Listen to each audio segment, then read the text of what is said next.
Today, we're diving into this short, but wow, a really powerful story about one kid's journey through school. It's a story about frustration, about being misunderstood, and, well, about the incredible change that can happen when we just shift our perspective a little. Okay, let's get into it. This right here, this is the heart of the whole thing. It just perfectly sums it up. It frames this clash between punishment and understanding, a battle we're going to see play out through this entire story. All right, so let's start at the beginning, with the problem.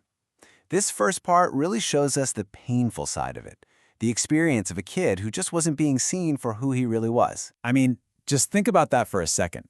10 years old. An age when you're supposed to be excited about learning, about friends, and he hated it.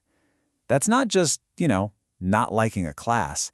That's a deep, powerful feeling, and it's a huge red flag that something is seriously wrong. And this just drives home how bad it was. For a kid, school is their whole world, pretty much. So to want to be anywhere else, it tells you that school would become a place of genuine distress. Not a place for learning, but a place of pain. But why? And that question brings us to the absolute game changer in this story. To get what was going on, the whole viewpoint on his behavior had to flip. It was about shifting from judging him to getting curious about him. Okay, now this is fascinating. Look at this. On one side, you have what the school saw on the surface: defiance, disruption, maybe even what they thought was laziness. But underneath all of that, the reality was something totally different.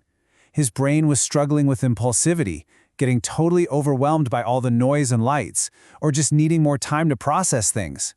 So the system was literally punishing the symptoms of a problem it couldn't even see. So yeah, that's the big question, isn't it? If this behavior wasn't a choice he was making, but a symptom of something else, what was that something else?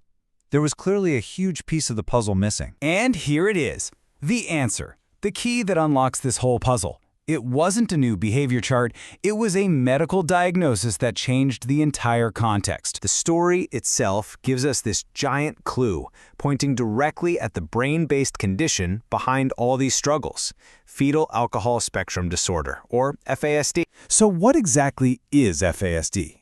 Well, it's a disability that starts in the brain, caused by exposure to alcohol before birth. And it can affect really critical things, like memory, judgment, and behavior. And suddenly, it all clicks, right? Those symptoms we saw, the impulsivity, the processing delays, they weren't bad choices. They were direct results of a disability. So with this new understanding, the whole story starts to change. Once they knew what the real problem was, the solution became so much clearer. And it wasn't about trying to fix the kid anymore, it was about fixing the world around him. And get this line is just so powerful. It wasn't a small fix. It wasn't things got a little better. The author says everything changed. It proves that when you get the right support and the right environment, a child who is being crushed by school can finally, actually thrive. The core of this transformation really boils down to two big ideas. First, that school should heal. It should be a place that builds kids up, not a place that causes more trauma. And second, that inclusive learning matters, which just means that real learning only happens when we adapt the space to fit everyone, no matter what their brain needs. So, how do you actually do that? How do you create that kind of environment? Well, it's basically a three-step process. First, you change your whole mindset from thinking a kid won't do something to asking if maybe they can't. Second, you change the actual environment and what you expect. And finally, you make understanding the root cause way more important than just handing out punishments. That's it. That's the formula that changed everything. And this is what we're left with, this really important question.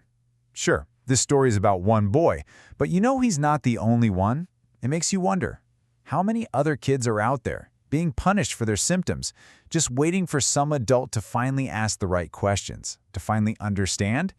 It's a challenge to all of us to make sure that school is a place that heals, not a place that breaks.